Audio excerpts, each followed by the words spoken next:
ใจนี่มีสองต้นอยู่ที่รับเยอะต้นคนนี้เรามีสองต้นที่สองที่สามถ้าเราว่าต้นโยมมีต้น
จ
พอจบไปเรียบร้อยต่อไปเป็นกองเติมแบบชุดหนึ่ง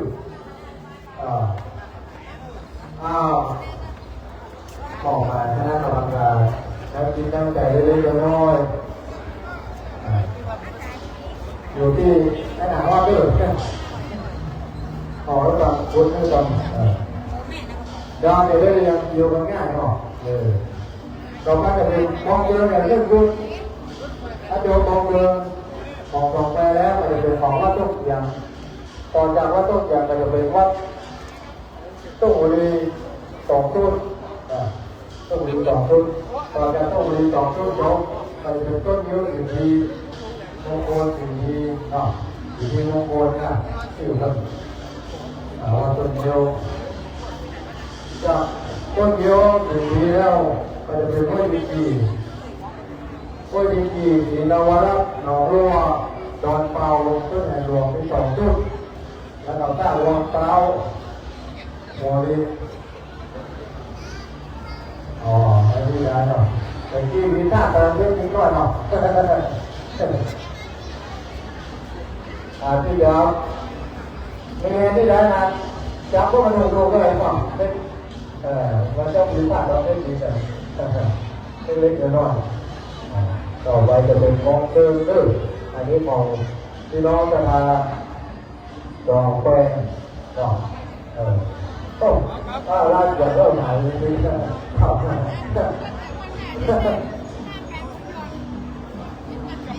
คนดูไปดูไปก่อนเนาะแต่ว่าเขาตัวลงน้ำไปแต่ว่าเขาตัวเปลี่ยนเขาอยู่แต่เขาเปลี่ยนวันนี้หัววัดป่าครับหลวงตำบลสำนักล่าเราจะเก็บโอ้เห็นหรออะไรล่ะ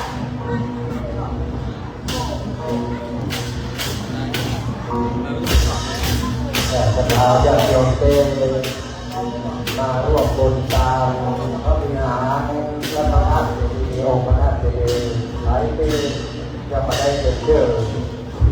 ลงผ้าองค์พระธาตุเจดีย์นั้นก็เรียนเชิญได้เด้อมาตั้งหน้าประทับพิธีให้เกิดขึ้นเป็นมาได้เพื่อเป็นสิริมงคลได้มาถึงวัดมาดองแล้วตามตลอดองค์พระธาตุเจดีย์กับพระวิหารเดี๋ยวมาเรียนต่อมาได้เด้อเรียนเชิญจะทำบุญก็ได้ก็เป็นขนาดใหญ่เป็นใหญ่ของนักเรียนตั้งใจของสถาบันโยมเพื่อร่วมบุญกุศลกับพระเจ้าโพสังวรเพื่อเป็นสิ่งนอก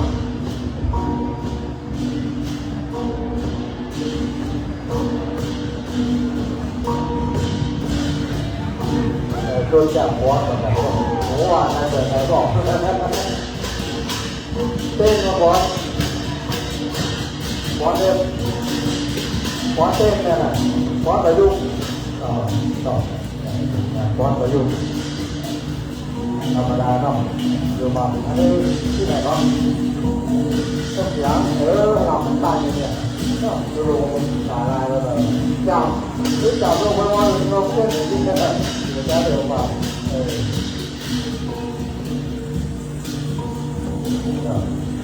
ว่าแต่เราจะแพ้เราไปรอเด้อเราโดนมาเท่าไหร่มาขอขอบคุณอนุโมทนาครับหมอว่าต่างๆหมอว่าที่ได้เรียนจากเดินทางซึ่งสวัสดิ์ไปหน่อยเราก็ได้ไปจากนิโคลหมอว่าต้องพุทธบอล140 วัดเราบอกได้ว่าหมอว่าต่างๆก็จะมีจากวัดมองเดินแต่มาหวังเนาะโอ้เห็นหน้าบุญแต่ได้เลยเนาะว่าถ้าบอกมีบุญก็ได้ปั๊บครับแล้วเรามีบุญหวังกันได้ทำการมาต้มกันก็เอาไปหลวงพ่อท่านหลวงปู่กล่าวว่าจะดีที่ท่านเจ้าว่าท่านไปหน่อยท่านก็ได้ขึ้นได้บ้างที่หางหลวงแล้วก็เดี๋ยวนี้ด้วยมากับเบสซี่กับเบสโบราณแล้ว ได้ตลอดในวันนี้เป็นวันสุดท้ายก็เลยถ้าพระเจ้าหลวงแล้วก็พระราชดีหลังๆคนทีนี้เป็นอะไรแค่นั้นแหละทีนี้คือเนี่ยที่ว่ามันได้มันเป็นจ่องยังมันมีจ่องได้ก็ไปทีนี้เนี่ยจ่องจะได้หน่อยนะทีนี้เลยเนาะโอ้ที่ไหนที่ไหนไม่รู้เลยแค่กระดาษมาได้ดูนะนี่เลย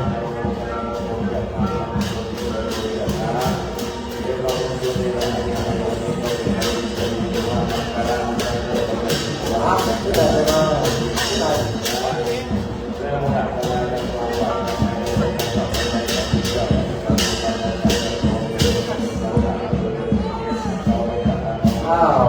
ลบล้อจบเลยลบล้อ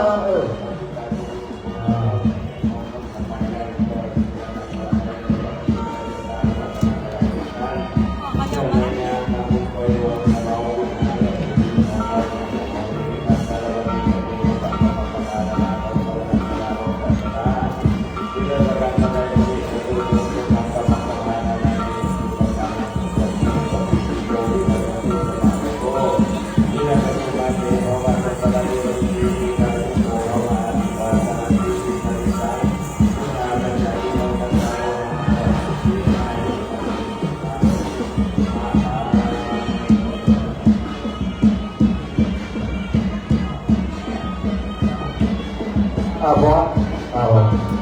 ต่อไปเป็นทุกอย่างมองเติมเป็นเรียบร้อยต่อไปต่อไปเป็นวัดทุกอย่างวัดต้องรี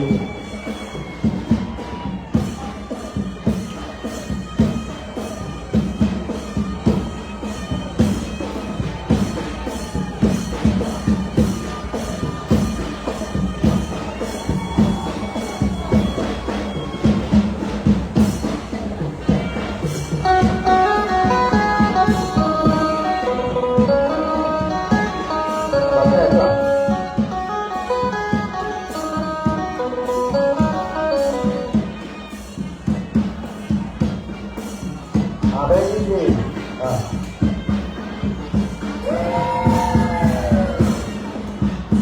เราหน้าคนละคนเนาะ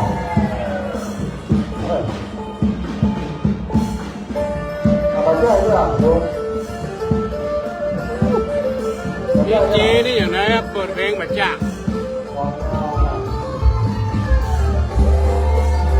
เอาใจก็ยังเปิดต่ออยู่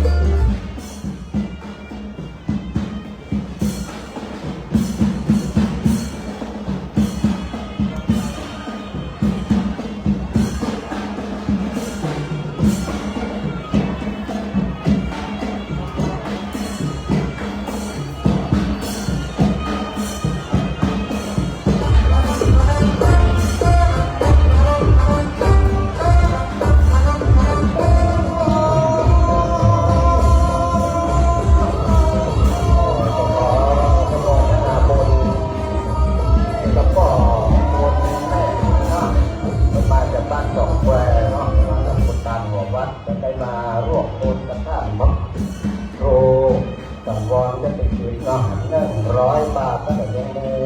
นายสุทัศน์นางคำปันก็มาจากสองแควนะครับก็ต้องมาร่วมบุญ100 บาทขออนุโมทนาบุญเป็นพ่อเป็นพ่อเป็นลูกหลานเป็นหน้าเดชมาร่วมบุญมาเวียดนามให้มาออกมาทานก่อนที่มอนเดินมาเก็บได้บอกสักบาทมาโบนสักบาทมาโบนน้ำจะเป็นคนตัวโตมาทำบุญกันเนาะ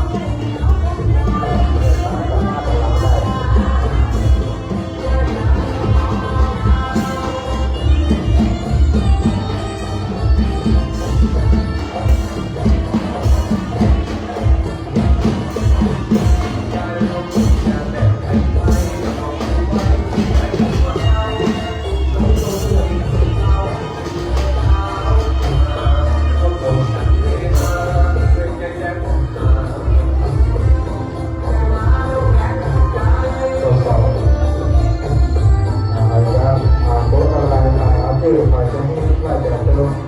ขอน้องเจอเมื่อเวลาแยกดูของกุศลก็เป็นความพระบุญกุศลกินห้องจัดเป็นจัดเป็นโตแล้วประวัติเกิดโตนะ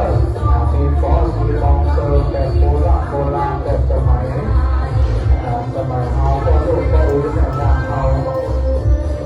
มีมองเซอร์มีฟอสแต่ร้อยแต่ละหัวว่าหัวบานก็ได้นำเจ้าฟอสก็ดีนำมองเซอร์มาก็ดีบอกก่อนน้องเลยเจอได้ว่าจะเป็นของคณะวัดทุ่งเสียงทุ่งเสียงเนอะน้องเรียนเจอแต่ได้มาว่าเรียนว่าผู้เจอกัน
ต่อไปมองเดินเรียนดื้อมองโดนจุดขออนุโมทนากับพ่อพานแต่พรวันคำบ้านที่ไหนท่านพระโจขอบคุณมาเตอร์ร้อยลูกดาขออายุมั่นขวัญยืนสุขภาพร่างกายแข็งแรงเนอะอาชีพสิ่งใดก็สมปรารถนาทุกประการมองเดินพุทธญาณมองเสริมการรับการรักษาก็มีรถออกอยู่แล้วนี่หรอนี่หรอนี่หรอมีรถวนต่อเทียนวันละเท่าไหร่ขอต่อมองเริ่มต่อวัดต้องเลยดื้อ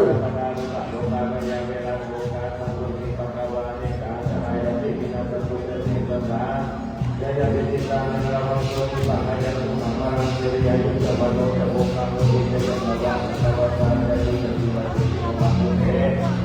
สัพเพติโยมิวัตสุตะปะโลโมวินัสสะโอ้โหบาแล้วนะพี่น้องช่วยนะครับเอาไปได้ตรวจจ่ายเวลาเนี่ยแต่โมเดลของกองน้องบอกกองจนกำลังมาทุกบุรีขึ้นเลยนะครับทุกบุรีครับมาทุกบุรีเยอะนะครับขึ้นไปหน่อยครับขึ้นหน่อยครับจะโยกเราก็เลยบอกว่าไม่มีบอกว่าก็บอกอันนี้ขอที่ไหนที่เก่าทุกบุรีนะครับทุกบุรีไปไหนแล้วทุกบุรีอ่ะ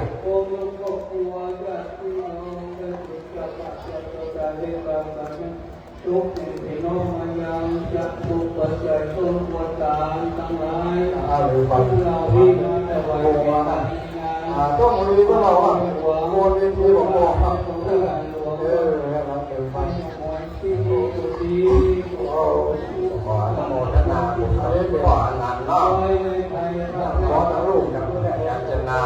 เอาใจมาเนาะโอ้ปันตกหนาวตกมาตัวมาโกนเรื่องท่านก็โกนขึ้นบุรีก็ยังต้องยังว่าได้แล้วจะฟ้อง100 บาทก็ขอร้อยว่าเลยก็ยังโกนปกปักโลกเลยแล้วเนาะบุรีเลยโกนที่ได้ตลอดไปมาได้ยินฝ่ายได้ยิน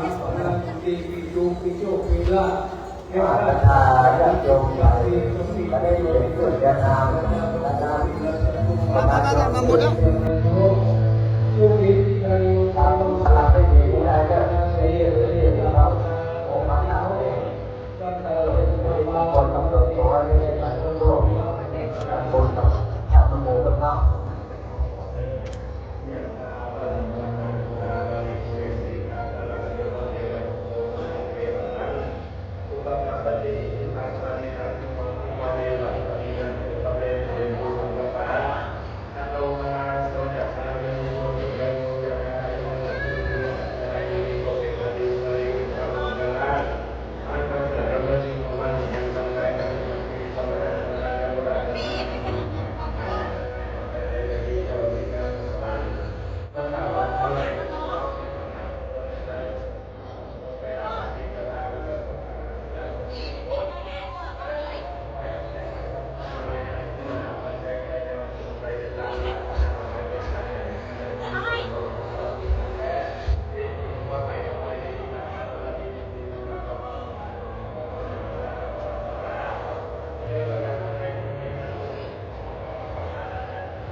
เย็บลงไปลูกมันต่ำมันยากแต่มันโดนแล้วมันโดนอีก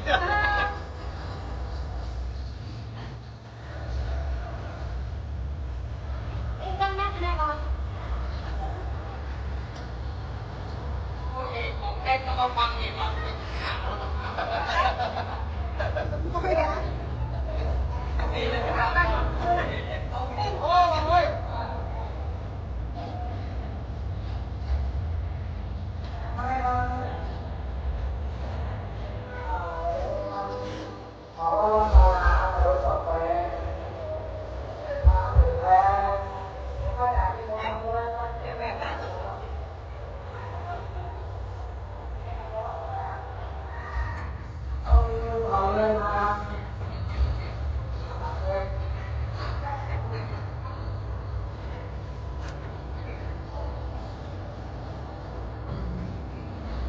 ก็หาย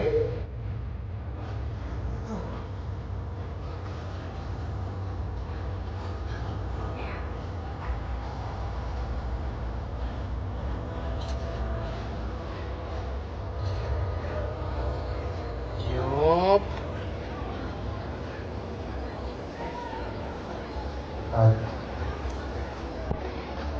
เรื่องการเรื่อง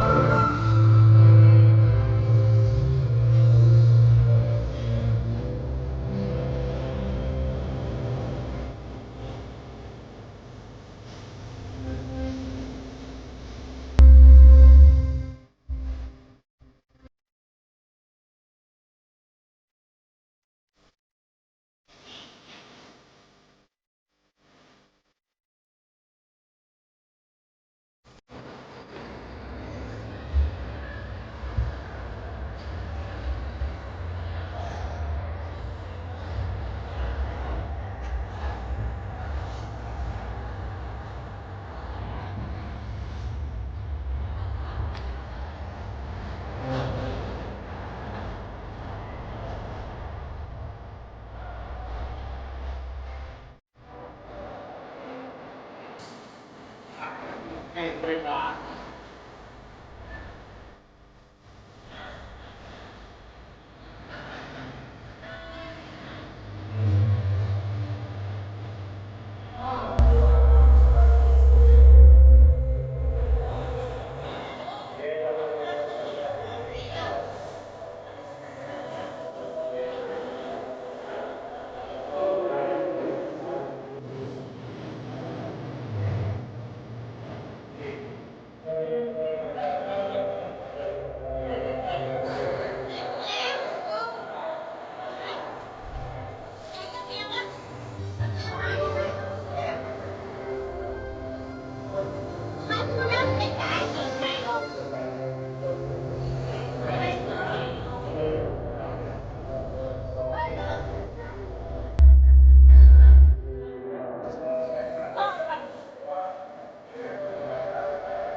จบไปแล้วเนาะของวัดพุทธบุรีอันนี้คือเจ้าบอลต้นบอลมองเดินเรื่องเรียงตัวเรื่องต่อดาวบอล